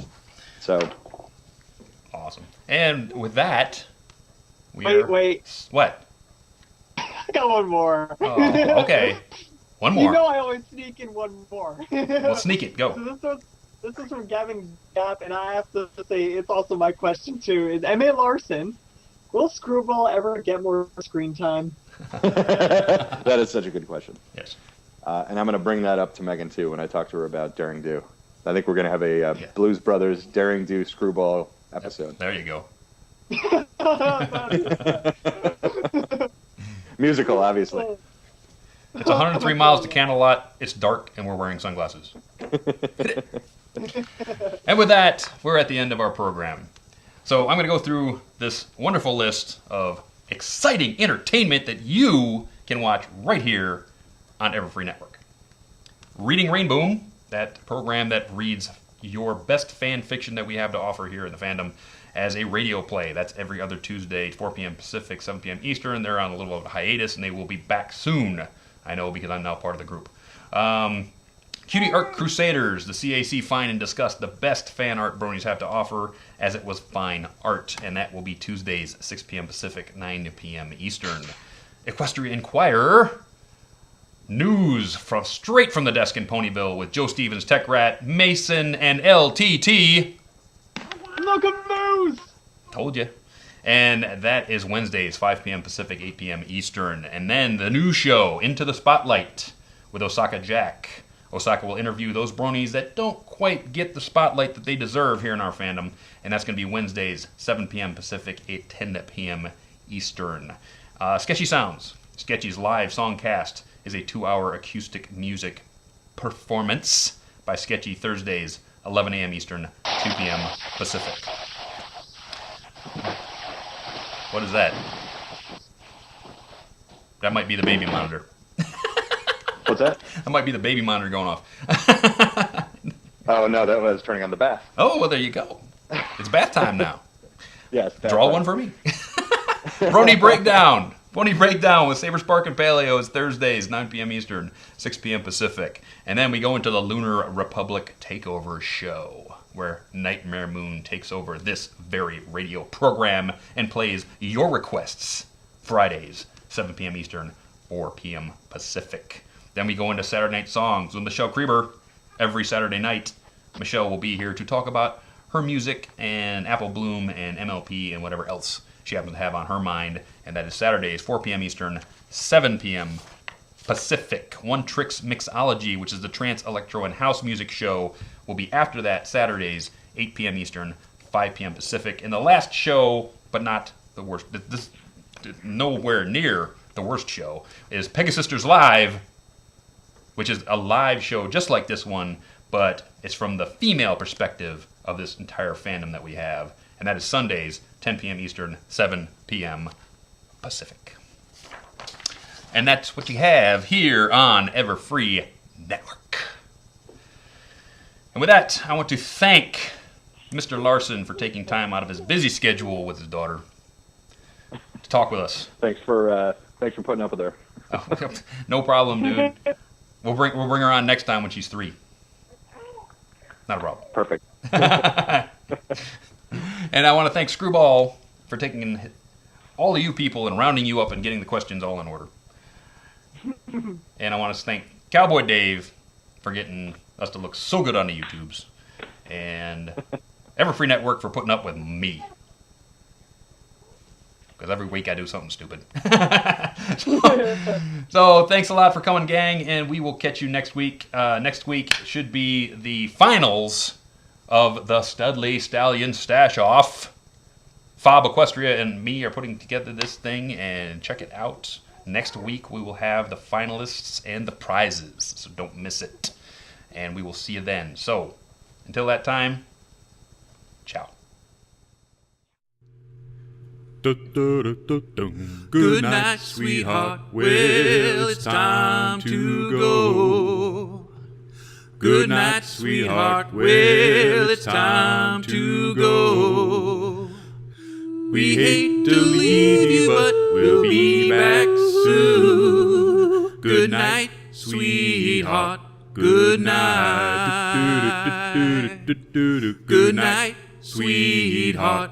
Good night. Are we going now? Yep. You're watching Everfree Network.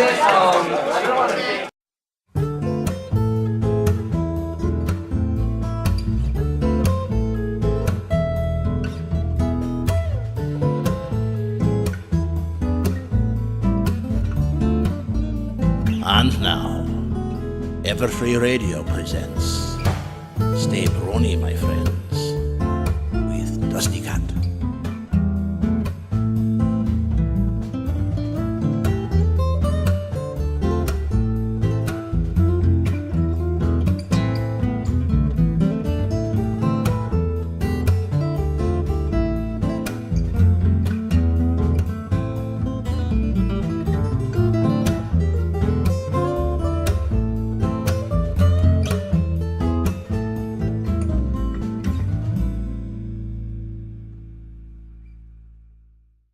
Hi, everybody.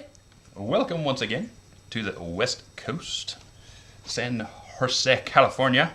For all of you, beautiful day today. Got a lot of my Christmas shopping done. Yes. And I get to talk to one of the awesomest writers out there today, Mr. M.A. Larson. Mitch. Hello, Dusty. There you is. Now, I gotta talk to my viewers for a second here. Mitch is actually on his cell phone. He's out giving his daughter a walk. So, if you hear all the downtown noises of Los Angeles, California, that's what's going on. Okay. I'm going to try to avoid UPS trucks. I just heard one go by. Yeah. Now I know where he is. Oh, how you doing, Mitch? Not bad, not bad. How you doing? Awesome. And I got a little picture of you and your daughter up there over my shoulder. You, a little. I hope your daughter does not turn out like Diamond Tiara. Diamond Tiara. You know, it's like, She's right although on that border right now. you write her very well. Oh, thanks. I like the way you write Diamond Tiara. We're gonna go straight into it. I got a big list of questions right here, and we're gonna go and find out what makes your brain tick Oh God. on certain I need things. to lay down. Let me get my glasses. There we go. And a little Twilight's like, I didn't know that you were so angry at Applejack. Let me tell you about that. It starts with my mother. Oh, again?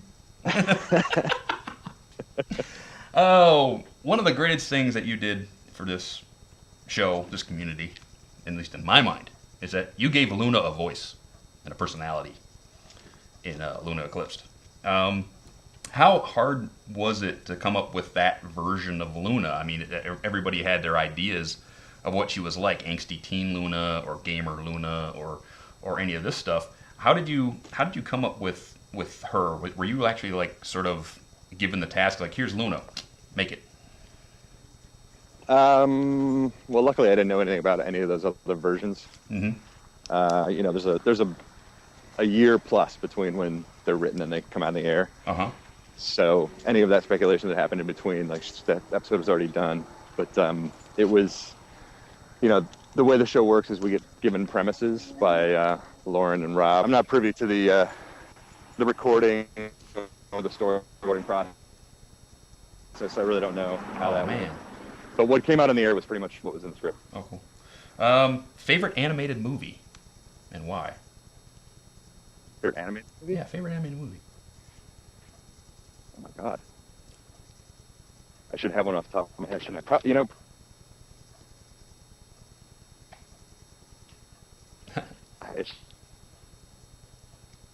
Oh, I stumped him, folks. Stumped him. Still there, Mitch? Yeah, I guess that would be. Oh no, can you not hear me? I can hear you now. Remember, folks, we're on a cell phone.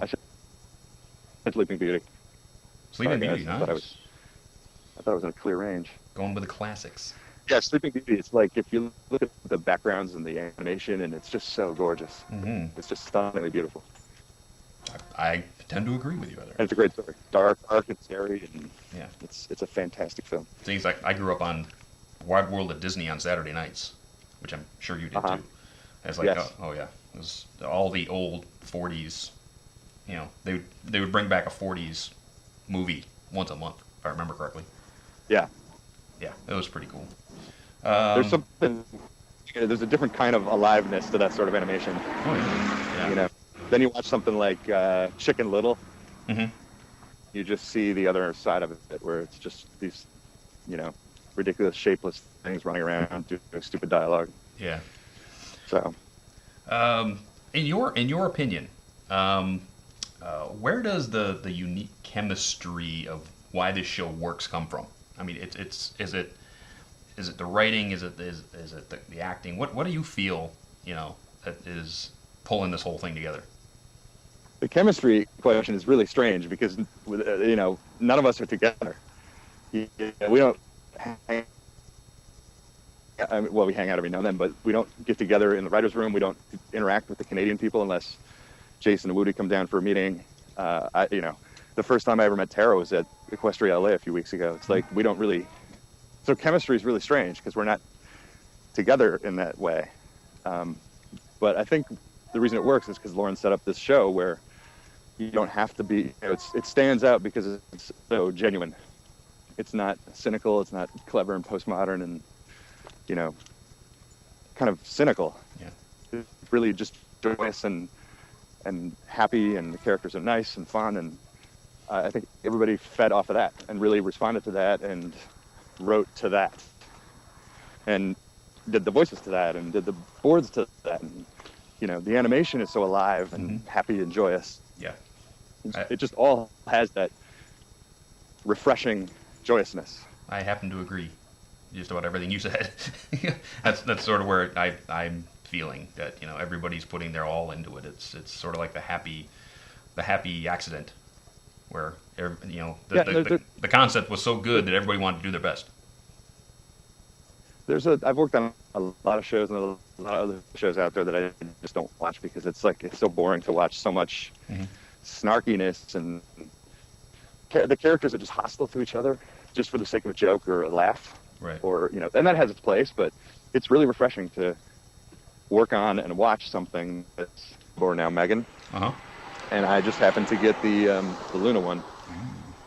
So I went back to the pilot to kind of understand her voice, and she didn't really have any kind of voice whatsoever, which was awesome. And then, just coming out of the story meeting where we kind of went the direction of she's new in town, she's been gone for a long time, almost like she just got out of prison. Okay. And is still living in 1972 or whatever it was. She still has those customs, that right. kind of thing. The kissing hoof custom. Yes, exactly. But the first version we did was based off the character from Parks and Recreation, the Aubrey Plaza character. Oh, okay. She wasn't quite as regal. Mm-hmm. She was more, what am I trying to say? She was more just kind of an everyday pony. Mm-hmm. She wasn't as regal and royal. But it was the same character motivation. She was still sort of, a fish out of water, just got back from 500 years on the moon or whatever it was. Right. So it was still, I don't know how to fit in here, and I don't know what I'm doing here. Everybody's afraid of me, and it was still that kind of thing, but it wasn't the Royal Canterlot voice. That came in the second draft. Oh, okay. Yeah, 'cause that's hilarious. Which was a Hasbro note, it was a great Hasbro note. Mm. The first draft I thought was really funny. It was Lauren's idea to do that Aubrey Plaza version. And pretty much the same stuff happens. Right. But Hasbro thought it would be funnier to do more of a arcane, royal traditional kind of thing. She falls back on the tradition she knew before she went away. Yeah. Yeah, I can see that point. And it turned out to be a really funny note. So it was by far the biggest rewrite I did on any of the episodes because it was changing the entire character, which never really happened. But I think it worked out. It turned out to be pretty funny for it to behave that way. Yeah. Seeing as you when you were a very early writer on the series, so you were most of season 1. How has working with Lauren changed into how you're working with Meghan? Has the process changed at all? It's changed a little bit, but it's essentially the same because Meghan has worked on a lot of the same, stuff as Lauren. Sorry, I'm winded. I'm going uphill right now. The difference is that in the Lauren days, it was Lauren and Robert Zetti who was the story editor, and Meghan replaced Rob. She didn't replace Lauren. Mm-hmm. So there is no Lauren now in the room, but Meghan did a really smart thing in having outside of the Writers' Summit where we all get together, of our story meetings, she would bring 2 writers and brainstorm 2 episodes at a time. Sorry, let me catch my breath. That's okay. I've just crested the summit.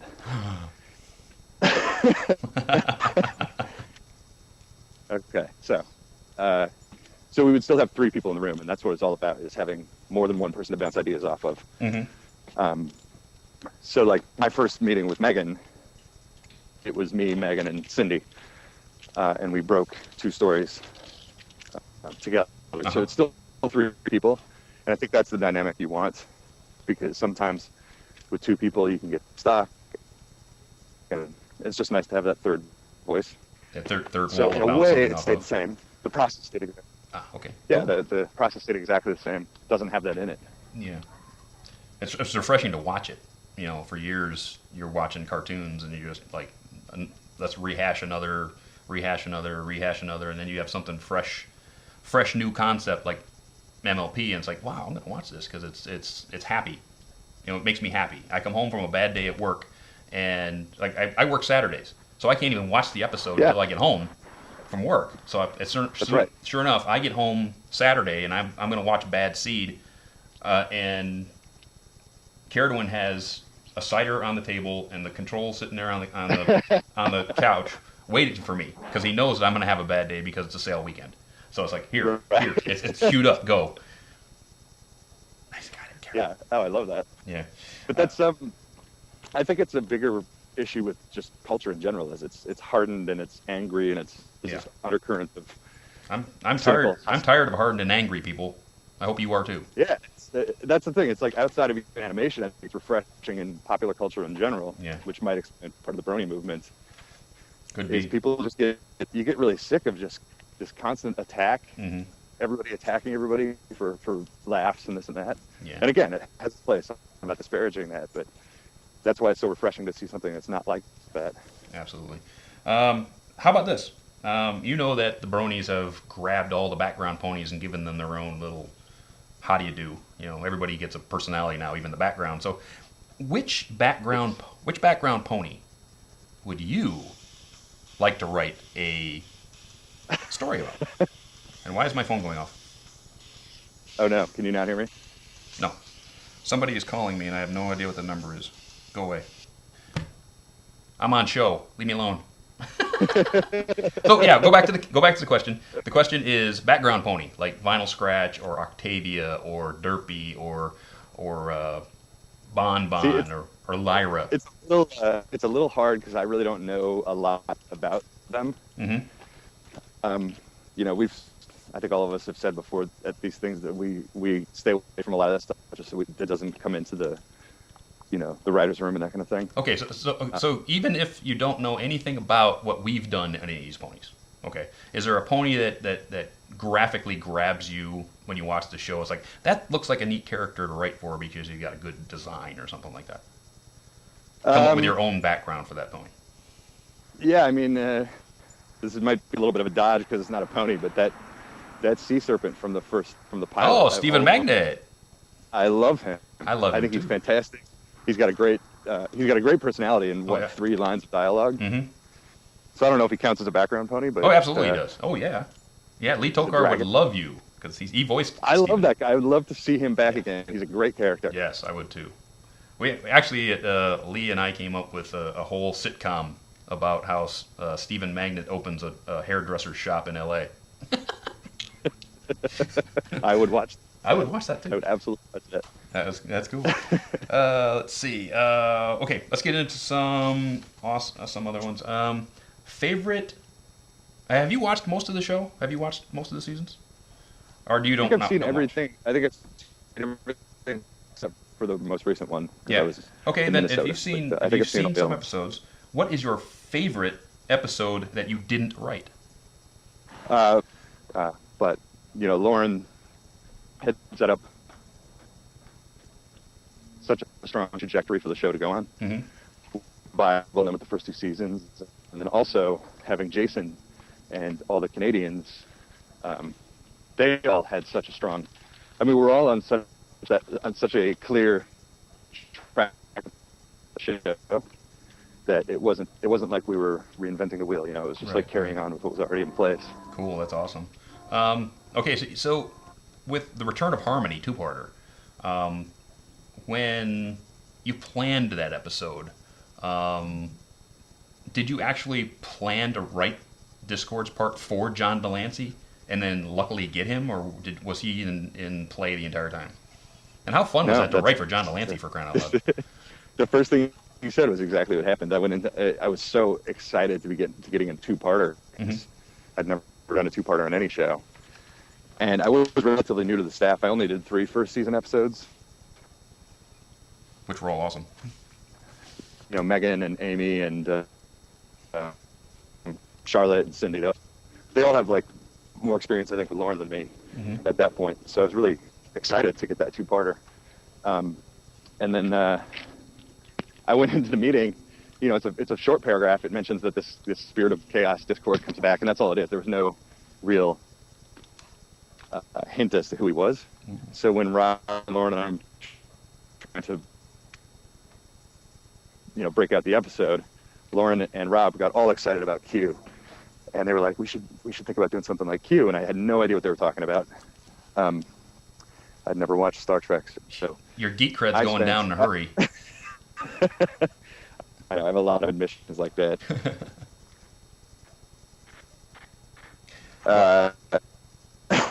Okay. Here's one. I went home after we broke the story, and that was my assignment, was to kind of watch Q and listen to Q and see how he acted. So what's that? No, you did a good job. You Are you talking to me? Yeah, he was spot on. Well, I was just going to watch one or two Next Generations on YouTube, just so I could hear his voice. And he was so entertaining and so fun and so funny and just so enjoyable, him and Picard, that I watched all of them, every single episode that he was in, even of the next version of it. I can't remember what it was called. It's Deep Space Nine or Deep Space Nine, yeah. Whatever. I just watched all of them. I spent the whole weekend watching Delancey. And, obviously kind of wrote him that way. That's cool. And then hoped that whoever's going to come in and do the voice would just kind of capture that flavor of Q. And then lo and behold, it was Delancey himself. So wow, it worked out even better. That is awesome. Yeah, that was after it was all written and it was all written and sent off before Delancey came on board. Did he like ad lib any of your writing? Did he like change it to make it more like Q? Do you remember? Not that I noticed. The only real changes in that was just for length and time. No, it was pretty much that. I mean, there are little changes here and there just for naturalization. But the problem is, I think, actually, I'm not sure how it works in this show. Some of the shows I worked on, you record the voices after the board, so you can't ad lib a whole lot. That's one thing I forgot to ask Meghan.